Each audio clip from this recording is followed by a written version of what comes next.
2:12 p.m., the Baltic Sea, 40 miles off the coast of Kaliningrad. The Russian Su-27 fighter jet screamed through the sky at 600 miles per hour and pulled just inches away from a U.S. surveillance drone. The Su-27 banked hard and dumped hundreds of gallons of raw jet fuel directly into the drone's nose.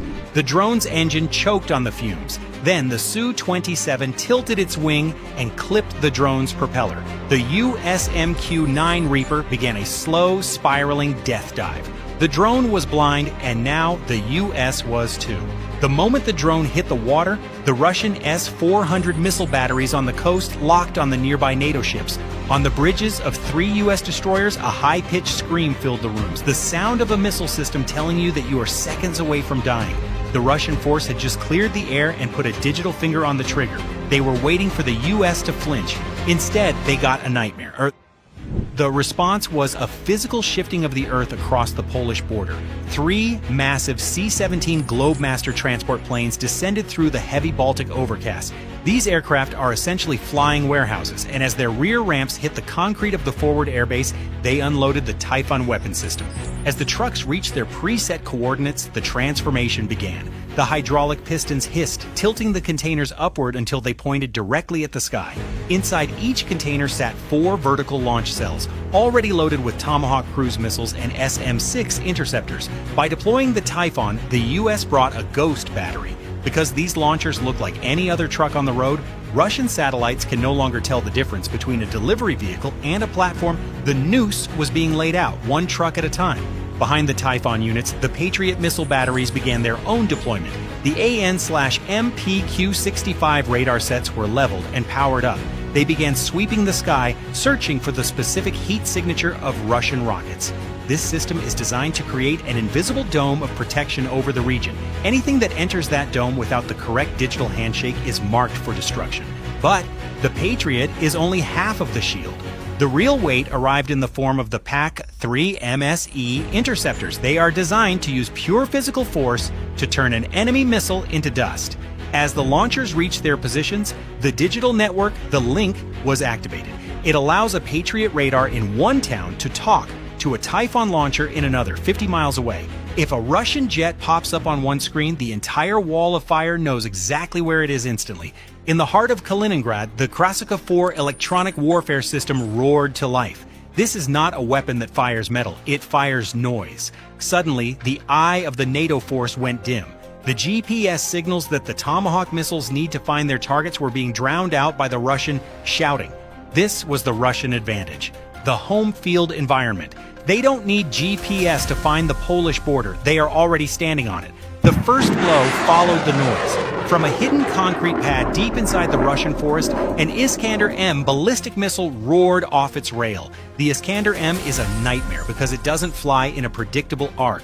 A second launch followed, then a third. 3 white trails stretched up into the Baltic sky, arching toward the U.S. Patriot positions. The U.S. radars were struggling to see through the noise of the Krasika 4. The Russian strategy was rational and deadly. Use the noise to hide the punch. The distance between the missiles and the U.S. line was closing at over a mile every single second. Then the anomaly appeared. One of the Russian missiles stayed on a perfectly straight line, heading directly for the center of the U.S. Patriot battery, but it was moving too fast, nearly 5,000 miles per hour. It was a decoy, a shrapnel trap, designed to make the U.S. fire all their interceptors at a piece of junk, while the real missiles followed behind it. If the U.S. reacts to the decoy, they are empty and defenseless for the real attack. If they don't react and the decoy turns out to be real, the battery is destroyed. The air over the Polish forest began to vibrate as the Patriot launchers prepared to fire. The U.S. had to choose: fire into the blind or wait for a hit that might never let them fire again. At the 2-second mark, the U.S. Patriot battery engaged. 4 PAC-3 MSE interceptors roared off their launch rails. Unlike older missiles that carry a heavy explosive charge to blow up near a target, this interceptor is a hit-to-kill weapon.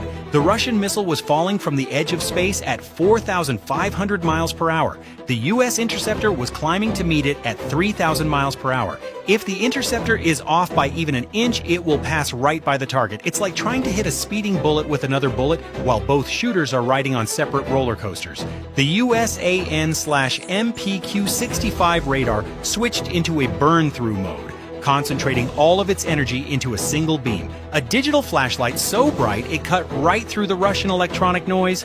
For a split second, the tracking data stabilized. The first two U.S. interceptors were aimed at the decoy. One PAC-3 MSE adjusted its course, its nose motors firing, and slammed into the decoy. There was only a blinding flash of energy as the two objects disintegrated into dust. The decoy was gone. But the real threat, the two Iskander-M warheads, were still coming. But the U.S. didn't just fire from the Patriot batteries. 50 miles away, one of the Typhon trucks, the ones hidden in the shipping containers, fired a different weapon, the SM-6. The SM-6 climbed high into the thin air of the upper atmosphere, looking down on the Russian missiles from above. Now the Russian warheads were being hunted from two directions. The Patriot was coming at them from the front, and the SM-6 was diving on them from the top. The first Iskander-M tried to swerve. It tilted its fins, attempting a high G-turn that would have snapped the wings off a normal jet, but the PAC-3 MSE anticipated the move. The U.S. interceptor fired its maneuvering motors in a coordinated sequence, jumping into the path of the Russian missile. The collision was absolute. The nose of the U.S. interceptor punched straight through the hardened steel skin of the Russian warhead. The force was so high that the high explosives inside the Iskander-M didn't even have time to detonate. The entire missile was simply vaporized, but the second Russian missile was still alive. It had used the explosion of its twin as a shield, hiding in the clutter of the debris. It was now only 5 miles from the U.S. battery. That's less than 4 seconds of flight time, and the Patriot launchers were empty. They were still cycling the next missiles into the firing position. The Russian nightmare was about to land. Then the SM-6 diving from above made its move. Its own internal seeker, a miniature radar built into the nose of the missile, found the heat of the Russian warhead. The SM-6 adjusted its fins, screaming downward in a vertical dive. The two missiles met less than 2,000 feet above the ground. The Russian warhead was destroyed so close to the target that the U.S. battery felt the vibration in its steel frames, but the shield had held. The U.S. had spent nearly $20 million in interceptors to stop a few minutes of Russian fire. It was an expensive victory, but the NATO line was still standing. However, the Russian command wasn't finished. They realized that as long as they were firing from the land, the U.S. could play this bullet versus bullet game all day. 4 Russian Steregushchiy-class corvettes, highly armed, fast-moving ships designed for coastal combat, pushed out of the harbor.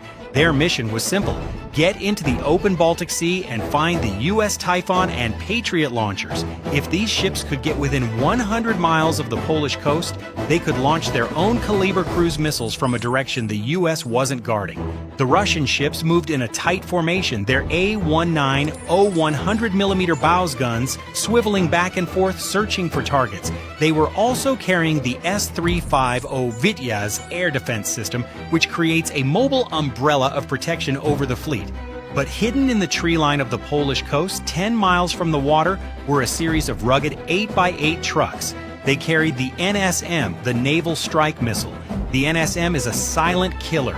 The NSM uses an infrared camera in its nose that sees the world just like a human eye. 6 NSM missiles leaped from their canisters. They dropped. They fell until they were only 6 feet above the crests of the Baltic waves. Because the Earth is curved and the waves are constantly moving, a ship's radar has a very hard time seeing anything that is flying right on top of the water. To the Russian radars, the missiles were hidden in the clutter of the waves. The NSM missiles were flying at 600 miles per hour, weaving between the white caps of the Baltic Sea. They followed a pre-programmed dogleg path, approaching the Russian fleet from the side rather than the front. The Russian ships never saw the missiles coming from the side, 6 feet above the waterline. As the missiles closed the distance, the lead Russian corvette finally detected the heat of the missile engines. The ship's AK-630 Gatling guns, capable of firing 5,000 rounds per minute, began to spray a wall of lead into the air, trying to create a curtain of metal to shred the incoming missiles. But the NSM is smart. Its internal computer recognized the shape of the lead Russian ship. At the last second, the first missile popped up, climbing 50 feet into the air, and then dived straight into the Russian ship's bridge, the brain of the vessel. The second missile followed, but it stayed low, slamming into the ship's waterline directly into the engine room. The other 3 Russian ships tried to scatter, but the noose was already tight. The remaining 4 NSM missiles picked their targets. One Russian corvette tried to use its electronic warfare suite to trick the missiles. It launched thousands of tiny pieces of aluminum foil to create a fake target, but the NSM saw right through the foil. Its infrared camera stayed locked on the heat of the ship's exhaust. Another hit. This one struck the Russian ship's magazine, the room where its own missiles were stored. The secondary explosion was so large it was visible on satellite cameras 200 miles above. The ship was erased. In less than 3 minutes, the Russian breakout had been turned into a graveyard of burning steel. The survivors were forced to turn back, limping toward the safety of the harbor mines. But as the smoke cleared over the water, a low-frequency hum of something much larger and much closer began to vibrate through the air. It was the F-35 Lightning II. 2 of these aircraft were loitering at 30,000 feet, positioned directly on the edge of Russian airspace. But the F-35 wasn't there to drop bombs. It was acting as the orbital brain for the entire NATO force. Its sensors were mapping every Russian radio signal and every moving vehicle with surgical precision. It was being beamed through a secure satellite link directly to a battery of HIMARS trucks parked in a Polish wheat field 40 miles away. Suddenly, the back of the HIMARS trucks erupted. 6 GMLR's rockets screamed into the air. They climbed into the thin air, reached the peak of their arc, and then began a vertical dive. The Russian S-400 radar site finally detected the incoming threat. The site's Pantsir S one-point defense systems began to roar. They fired 5,000 rounds per minute, filling the sky with tracers and exploding shells. One GMLRS rocket was hit. It shattered in midair, raining burning solid fuel over the forest. But the HIMARS doesn't fire just one. 5 more rockets tore through the curtain of lead. The first rocket hit the S-400's command van, turning the complex computer systems into melted plastic and wire. The second hit the main radar dish. The massive rotating face of the Russian sensor was shattered. Without that radar, the entire Russian defense for 200 miles went blind. The fortress was now just a collection of expensive, silent scrap metal. The Russian nightmare wasn't an invasion by an army. It was the systematic, mechanical dismantling of their ability to see and strike back. Before the line goes dead, there is one thing about the SM-6 missile that almost no one talks about. We watched it stop a ballistic missile earlier in the engagement, but the SM-6 has a secret capability called Engage on Remote. This means the truck that fires the missile doesn't actually have to be the one that steers it. A HIMARS truck or a ship can launch the SM-6 and then completely hand off the control of that missile to an F-35 or even a drone miles away. The truck that launched the weapon can turn its radar off and drive away to stay safe, while the missile is still being steered toward its target by a ghost in the sky it hasn't even met. The Russian commanders were trying to find the source of the fire to stop the attack. But in this engagement, the source of the fire and the source of the guidance were 2 different things, separated by miles of empty air. You can destroy the truck, but the missile is already being guided by a jet you can't even find.